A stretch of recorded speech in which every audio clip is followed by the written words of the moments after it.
नमस्कार दोस्तों। आज हम पढ़ेंगे रेफ्रिजरेटर। रेफ्रिजरेटर होता है फ्रिज। ये कक्षा 12 का अध्याय 8 है। रेफ्रिजरेटर क्या होता है? ये एक घरेलू रोज़ यूज़ में आने वाली डिवाइस है जो सब्जी तथा खाद्य पदार्थों को ठंडा बनाए रखने तथा उनको जल्द खराब होने से बचाता है। इसका इस्तेमाल ज़्यादातर घरों में, बेकरी में, होटलों में, बहुत सी जगह इनका यूज़ में किया जाता है। हर घर के अंदर आपको मिल जाएगा फ्रिज। इसका सिद्धांत क्या है? जब किसी गैस को संपीड़ित कर दिया जाए तो वह द्रव में परिवर्तित हो जाती है। इस प्रक्रिया में गैस ऊष्मा मुक्त करती है। अब यदि संपीड़ित गैस को चौड़ी नलिकाओं में मुक्त कर दिया जाए तो पुनः गैस के रूप में परिवर्तित हो जाती है। इस प्रक्रिया में आसपास के क्षेत्र से ऊष्मा का अवशोषण होता है। आसपास का क्षेत्र ठंडा हो जाता है। अर्थात जब कम तापमान वाले द्रव को ठंडे रखने वाली वस्तु के पास ले जाया जाता है, उस वस्तु की ऊष्मा द्रव में चली जाती है और द्रव भाप बनकर उस वस्तु की ऊष्मा को ठंडा करके उस ऊष्मा को कम करके ठंडा कर देता है। ये कुछ इस टाइप का होता है फ्रिज। सबके घरों में होता ही है।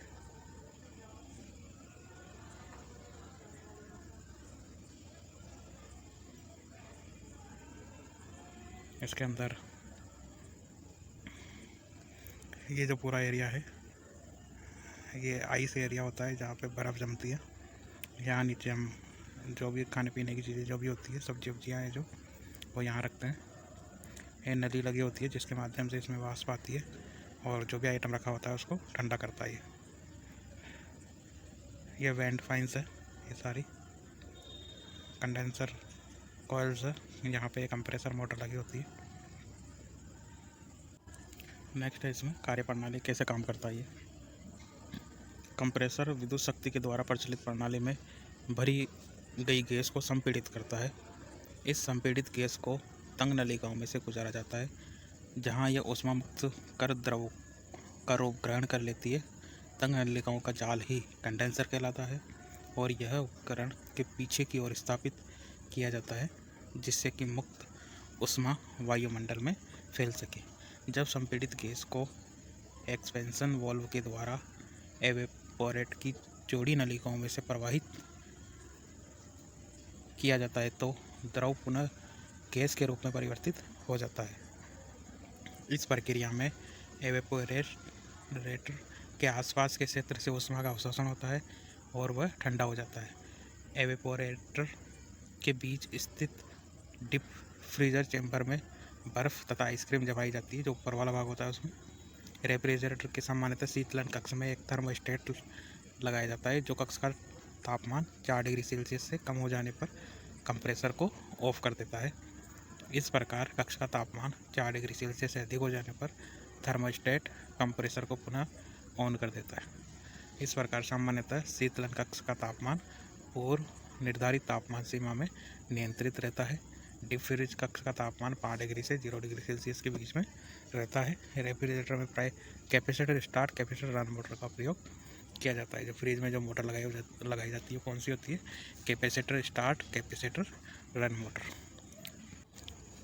नेक्स्ट है इसमें रेफ्रिजरेटर के मुख्य भाग। इसमें फर्स्ट है कंप्रेसर क्या काम करता है। रेफ्रिजरेटर का दिल उसका कंप्रेसर ही होता है। यह फ्रिज के पीछे और सबसे नीचे देखने को मिलता है। यह रेफ्रिजरेटर को कंप्रेस करता है और पूरे सिस्टम के अंदर रेफ्रिजरेंट के भाव को बनाए रखता है। कंप्रेसर में 2 लाइनें होती है जिसमें इनलेट लाइन को सेक्शन लाइन कहा जाता है, जिसमें से कम दबाव और कम तापमान की ऊष्मा अंदर आती है और कंप्रेसर उस रेफ्रिजरेंट को उच्च दबाव और उच्च तापमान पर कंप्रेस करता है और दूसरी लाइन से बाहर भेजता है। इसे डिस्चार्ज लाइन कहते हैं। सेकेंड है इसमें कंडेंसर क्या काम करता है। यह फ्रिज के पीछे जालीनुमा संरचना होती है जिसमें एक पतली सी पाइप दिखाई देती है जो कंडेंसर होती है। कंप्रेसर से आने वाले उच्च तापमान और उच्च दबाव की रेफ्रिजरेंट भाप को कंडेंसर ठंडा करता है और उसे तरल अवस्था में बना देता है। नेक्स्ट है इसमें एक्सपेंशन वाल्व क्या करता है। इसे फ्लो कंट्रोल डिवाइस भी कहते हैं। यह द्रव रेफ्रिजरेंट के इवेपोरेटर के भाव को नियंत्रित करता है। यह छोटा सा डिवाइस है जिसमें छोटा छिद्र होता है। जब रेफ्रिजरेंट उस छिद्र में से गुजरता है तो प्रतिरोध के कारण इसका तापमान कम हो जाता है और कम दबाव का रेफ्रिजरेंट आगे जाता है। नेक्स्ट है इसमें इवेपोरेटर। इसके दो काम होते हैं। पहला, बाहर की गर्मी को अपने अंदर सोखना और तरल रेफ्रिजरेंट को भाप बनाना। इसके अंदर तापमान बाहर के तापमान से कम होता है। यह फ्रिज के अंदर रखे सामान की गर्मी को सोख कर रेफ्रिजरेटर को भाप में बदलता है। यह धातु की बनी पतली नलिकाओं का होता है। ऊष्मा की चालक होती है ताकि ऊष्मा हस्तांतरण बढ़ा सके। रेफ्रिजरेंट क्या होता है? इसे कूलेंट के नाम से भी जाना जाता है। ये रेफ्रिजरेंट साइकिल को लगातार चलाता रहता है। ये एक बहुत ही खास तरह का डिजाइन किया हुआ केमिकल होता है जो गर्म गैस और ठंडी रूप की अवस्था में बदल सकता है। 20वीं शताब्दी में क्लोरोफ्लोरोकार्बन का उपयोग किया जाता था, लेकिन उस समय के साथ परिवर्तन को ध्यान में रखते हुए अमोनिया R290, R600 एम्पियर आदि रेफ्रिजरेंट का उपयोग किया जाता है। कंप्रेसर श्रेणी क्रम में स्टार्टिंग रिले थर्मोस्टेट संयोजित किया जाता है और शीतलन कक्ष लैंप तथा डोर स्विच को श्रेणी क्रम में संयोजित कर स्रोत के समांतर क्रम में संयोजित किया जाता है। नेक्स्ट है इसमें घरेलू रेफ्रिजरेटर का परिपथ। इस टाइप का होता है इसका सर्किट। इसमें क्या होता है, यहाँ से सप्लाई टर्मिनल होते हैं, ये कनेक्टर होते हैं यहाँ पे। यहाँ से सप्लाई जाती है स्विच में और एक होता है डोर स्विच। जैसे ही फ्रिज को खोलेंगे तो लाइट जल जाएगी, बंद करते लाइट ऑफ हो जाएगी। यहाँ एक ये मेन स्विच होता है इसका। ये स्विच के कनेक्शन जाते हैं डायरेक्ट थर्मल और रोल रिले जो प्रोटेक्शन का काम करती है। ये थर्मोस्टेट स्विच होता है जो टेम्परेचर को मेंटेन रखता है और इसकी डायरेक्ट जो कनेक्शन होते हैं वो होते हैं, ये जो मोटर होती है कौन सी होती है, capacitor start, capacitor run motor. यहाँ ये मैग्नेटिक रिले होती है जो कोई भी फॉल्ट आने पर प्रोटेक्शन का काम करती है। नेक्स्ट है इसमें रेफ्रिजरेटर के बाहरी भाग।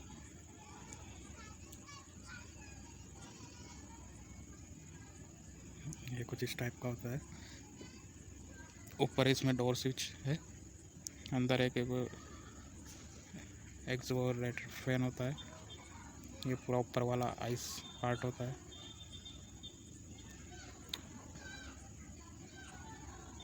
इसके जो आंतरिक बाहरी भाग होता है कुछ इस टाइप के होते हैं।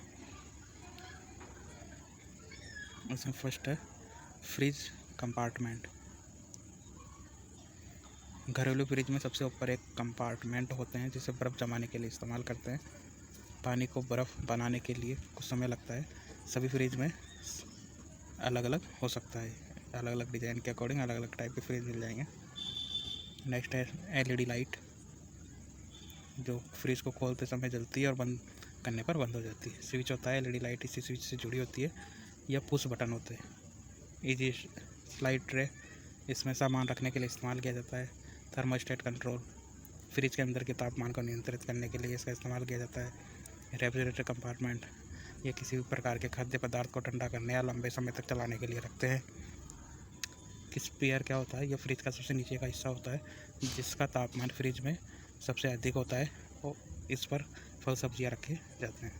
ग्लास सेल्फ होता है, इसे सामान रखने के लिए उपयोग किया जाता है। यह काफ़ी मजबूत और पारदर्शी सेल्फ होती है। रेफ्रिजरेटर डोर कंपार्टमेंट सामान रखने डोरी में काफ़ी जगह होती है। इसमें पानी की बोतल, अंडे की ट्रे और छोटा सामान रखने की जगह होती है।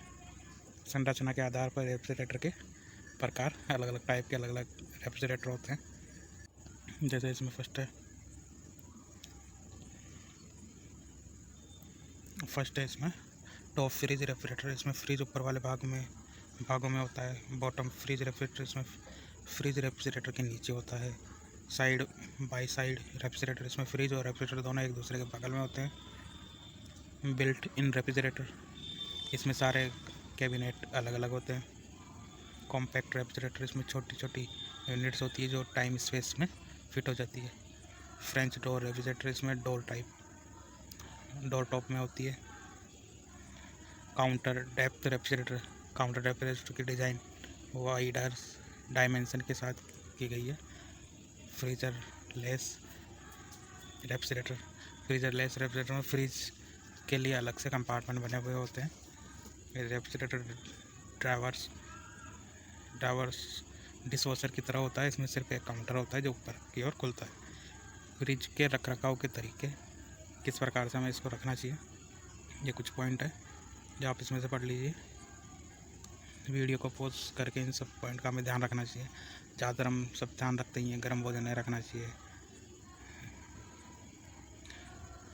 समय समय फ्रिज को डिफ़ॉल्ट रखना चाहिए। बर्फ़ जम जाए तो उसको काली करनी चाहिए। ख़राब सब्जियों को नहीं रखना चाहिए। तो ये सब हमें ध्यान रखना चाहिए। या आप इसमें से पढ़ लीजिए। रेफ्रिजरेटर काम नहीं कर रहा है, उसके लिए क्या है, फ्रिज के डोर बंद करने में एलईडी ऑन हो रही है। सबसे पहले चेक करें कि रेफ्रिजरेटर कार्ड से जुड़ा है या नहीं जुड़ा है, क्या कंप्रेसर काम कर रहा है। चेक करें कि थर्मोस्टेट कनेक्शन ठीक है या नहीं है। तो ये सब हमें ध्यान रखना चाहिए। ये इसका आरएक्स सर्किट होता है, एग्ज़ाम में पूछ सकता है इसके बारे में, थ्योरेटिकल में, तो इसको भी आप पढ़ें। रेफ्रिजरेटर काम नहीं कर रहा है, एमसीबी में ख़राब, चेक करें, यदि ख़राब हो तो बदलें। मोटर में खराबी, मोटर को बदलें। कंप्रेसर में खराबी, जिससे रेफ्रिजरेटर चालू ना हो तो कंप्रेसर साफ़ करें या लुब्रिकेट करें। धूल भरे कंडेंसर कोयल जिसमें उसमें बाहर ठीक तरह से नहीं निकलेगी, जिससे फ्रिज काम नहीं कर रहा है, तो कंडेंसर कोयल को साफ़ करें। रेफ्रिजरेटर कूलेंट की कमी हो जाना, रेफ्रिजरेटर को पुनः भरवाएं। गैस होती है उसमें बढ़ती है। कैपेसिटर ख़राब हो जाना, चेक करें। समस्या का समाधान, थर्मोस्टेट ख़राब हो जाने से कैपेसिटर को स्टार्ट सिग्नल नहीं भेजता, रिपेयरिंग करें या बदल दें। कूलिंग साइकिल काम नहीं कर रही है, तो उसके क्या क्या है ये भी आप इसमें देखें। ये इसमें पढ़ें आप। अगर कूलिंग साइकिल काम नहीं कर रही है तो उसका क्या लक्षण है, क्या कारण है और उसका क्या निवारण है। वीडियो को पॉज करके इन सबको देखें। इसमें समझाने लायक कोई चीज़ है भी नहीं, आप आराम से पढ़ सकते हैं इसको। नेक्स्ट है इसमें बर्फ़ गलन युक्ति, डिफ़ॉल्ट यूनिट काम नहीं कर रही है तो उसमें क्या क्या प्रॉब्लम हो सकती है।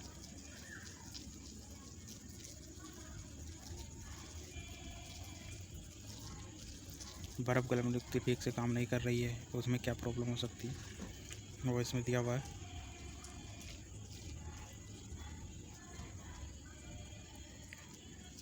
नेक्स्ट है इसमें महत्वपूर्ण बिंदु, रेफ्रिजरेटर का उपयोग खाद्य भंडार के लिए, घरों में बर्फ़ बनाने के लिए, आइसक्रीम बनाने के लिए, फैक्ट्री में, रिसर्च लैबोरेटरी में, डाटा स्टोरेज, कंप्यूटर लैब में इसका इस्तेमाल किया जाता है। प्रशीतक रेफ्रिजरेटर की शीतलन क्षमता इसे प्राय 20 से व्यक्त किया जाता है। शीतलन क्षमता का फॉर्मूला होता है वस्तु द्वारा निकाली गई ऊष्मा अपॉन किया गया कार्य। पहले फ्यून गैस का इस्तेमाल होता था जो ओजोन लेयर का क्षरण करती थी और पर्यावरण को भी नुकसान पहुँचाती थी, लेकिन आजकल HFC 134A1112 टेट्राफ्लोरोएथेन गैस भरी हो जाती है, जिससे ओजोन परत पर कोई बुरा प्रभाव नहीं पड़ता है। Energy start rating international standards है जो इलेक्ट्रिसिटी खपत को बताती है। नमी हटाने के लिए कंडेंसर या एक्सप्रेशन बल्ब के माध्यम से डिहाइड्रेट किया जाता है। दुनिया का सबसे बड़ा फ्रिज 27 किलोमीटर का है, किमी का है। फ्रीजर में जमी हुई बर्फ़ उपकरण की क्षमता को कम कर देती है और इलेक्ट्रिसिटी को भी बढ़ाती है और इलेक्ट्रिसिटी बिल को भी बढ़ाती है। तो दोस्तों ये था हमारा आज का टॉपिक रेफ्रिजरेटर, जिसके बारे में हमने जाना। ऐसे वीडियो देखते रहें और आगे दोस्तों को भी शेयर करते रहें। और चैनल पर अगर नया आए हैं तो चैनल को सब्सक्राइब अवश्य करें। धन्यवाद।